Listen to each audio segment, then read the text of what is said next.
100 வருஷம் பாரம்பரிய டிஎன்பிஎஸ்சின்னு சொல்லி நீங்களே வந்து பிதிக்கிறீங்க. நான் என்ன கேட்குறேன், அந்த 17 கொஸ்டின் அப்படின்னா எத்தனை மார்க்குன்னா அரௌண்ட் வந்து ஒரு ஒரு 17 ஒரு 8 26 27 மார்க் கிட்ட வருது. ஒரு மார்க்குக்கும் இன்னொரு மார்க்குக்கும் நடுவில் குரூப் 4 தேர்வில் 2000 பேர் 3000 பேர் இருப்பாங்க. அப்போ நீங்கள் ஆவரேஜ் 25 பேர் வச்சுக்கோங்க. 25 மார்க்னா 50,000 பேர். அப்போ நீங்கள் போட்டுக்கிற ரிசல்ட்டில் வந்து இந்த இங்கி பிங்கி பாங்கி, அப்புறம் லாட்ரி சீட்டு, அப்புறம் வந்து சூதாட்டம், இந்த மாதிரி லக் இருந்தால் மட்டும்தான் பாஸ் பண்ண முடியும். அதான் அன்றைக்கி ரிசல்ட்டாக வந்திருக்குது.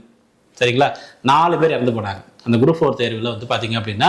மன உளைச்சலில் 4 பேர் இறந்து போனாங்க. யாராவது குரல் கொடுத்தாங்களா? டிஎன்பிசி கண்டுக்கவே இல்லை. அட்லீஸ்ட் சரி இனிமேல் நம்ம அந்த எக்ஸாமினேஷன் ஒழுங்காக நடத்தக்கூடாது அந்த எண்ணம் கூட டிஎன்பிசிக்கு இல்லை. சரி, நீங்கள் இன்றைக்கி வந்து சொல்கிறீங்க டெக்னிக்கல் எரர்னு சொல்லி சொல்கிறீங்க. ஓகே, இன்றைக்கி வந்து டெக்னிக்கல் எரர் வெளியில் தெரிஞ்சிருச்சு. வேல்யூஷன் பண்ணும்போது எவ்வளோ டெக்னிக்கல் எரர் இருந்திருக்கும். ஆன்சர் வந்து பார்த்தீங்க அப்படின்னா அந்த ரிசல்ட்டை பப்ளிஷ் பண்ணும்போது டைப் பண்ணுவாங்க பார்த்தீங்களா, அதில் எவ்வளோ டெக்னிக்கல் எரர் இருந்திருக்கும். கொஸ்டின் பேப்பர் ப்ரிப்பேர் பண்ணும்பொழுது எத்தனை பேருக்கு கொஸ்டின் வெளியில் போச்சு, இதில் எவ்வளோ டெக்னிக்கல் எரர் இருந்திருக்கும். எல்லாத்தையும் மூடி மறைச்சு 25 ஆண்டுகளாக மூடி மறைக்கிறதே இவங்களுக்கு வேலையாக போச்சு.